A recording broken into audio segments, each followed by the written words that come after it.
Yo siempre digo que el microsegundo de estupidez ocurre en muchos momentos.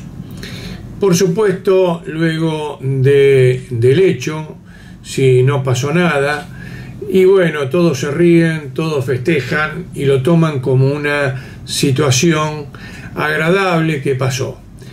En estos casos que vamos a ver 3 casos. Son 3 casos típicos del microsegundo de estupidez donde uno no piensa qué es lo que hace y luego vienen las consecuencias. En este caso, bueno, no hubo que lamentar víctimas, pero podrían haber ocurrido sin ningún tipo de problema. Por supuesto, si hubiesen habido víctimas, bueno, todos lo llorarían, etcétera, pero en este caso no. Aquí tenemos 2 personas que se subieron a un témpano y hay que pensar siempre que todo elemento flotante tiene un centro de gravedad y ese centro de gravedad es el que le da la estabilidad en el agua. Si nosotros a un elemento flotante, sobre todo irregular como en este caso, le agregamos un peso, lo subimos, lo bajamos, etcétera, va a cambiar su centro de gravedad y por supuesto también su centro de flotación. No voy a hacer un tratado de Arquímedes, pero esto es así.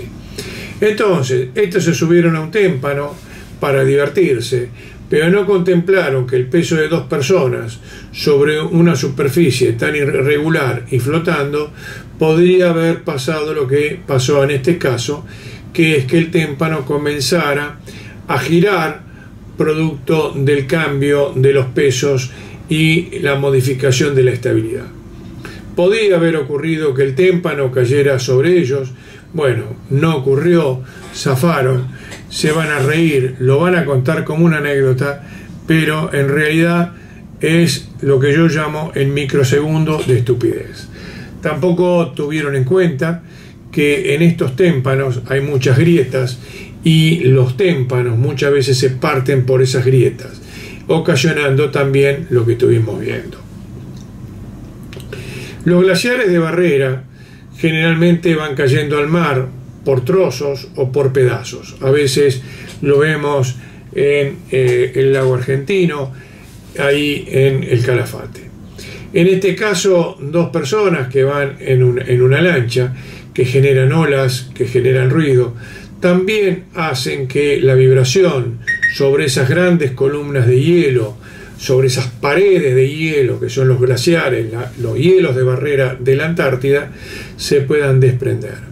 Lo que ocurre también que los grandes pesos que caen de esas barreras generan olas muy importantes. Se ve que estos 2 tampoco lo tuvieron en cuenta. En un momento el motor no le había arrancado, luego sí. No solo en el lago argentino se ve la caída de estos bloques, sino en la zona antártica, aquellos que la hemos navegado muchas veces, vemos caer los trozos de hielo de la barrera. Algunos son chicos, otros son más grandes. Y esto es lo que va formando los témpanos de distintas formas que uno va viendo en el mar mientras navega en estas zonas.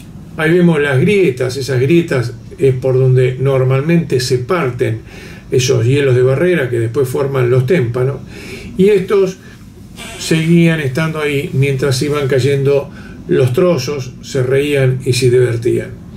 Bueno, así fue que luego cayó un pedazo mucho más grande de hielo y tuvieron que salir a toda velocidad para no ser alcanzado ni por el hielo que caía, ni por la ola que producían esos hielos. Esto también es lo que yo llamo el microsegundo de estupidez, de quedarse en un lugar cuando el peligro acecha. Así que tengámoslo en cuenta para cualquier situación de la vida. Esta vez la contaron, se divierten, se ríen, pero podría haber sido una tragedia de consideración. El tercer caso que vamos a ver es un barco chino que choca con un témpano. A veces uno dice, ¿cómo chocar con un témpano? Bueno, en este caso, este barco lo que hacía era, navegaba en la Antártida sin radar y con niebla. Una locura. ¿Por qué una locura? Porque los témpanos, si uno no los ve, los puede chocar, y el choque de un barco contra un témpano ya ha ocurrido que el barco termina en el fondo del mar, aún el barco más preparados para esta situación. En este caso ellos tuvieron suerte, el barco chocó contra el témpano y todos los pedazos de hielo cayeron sobre el barco. ¿Podría haber sido más grave? Podría haber sido muchísimo más grave. Podía haber matado gente si estaba encubierta, podía haber roto el barco y haberlo hundido, podía haberlo hundido por el peso, es decir, muchas cosas podrían haber ocurrido. Si no tiene radar el barco y va a navegar en la Antártida, es preferible que no navegue y que lo haga cuando tiene buena visibilidad, ya que en la Antártida hay muchísimos témpanos que están a la deriva y si no los vemos los podemos chocar. Esta situación para este barco fue una situación que tuvo suerte, es decir, lo único que la tripulación tuvo que sacar el hielo del barco, esperar que se derrita, otros bloques lo fueron sacando con las grúas, etc. Pero de cualquier manera, repito, podría haber sido una tragedia mucho mayor. Por eso, en todos los órdenes de la vida, yo siempre digo que existen el microsegundo de estupidez. Estos fueron 3. Gracias a todos.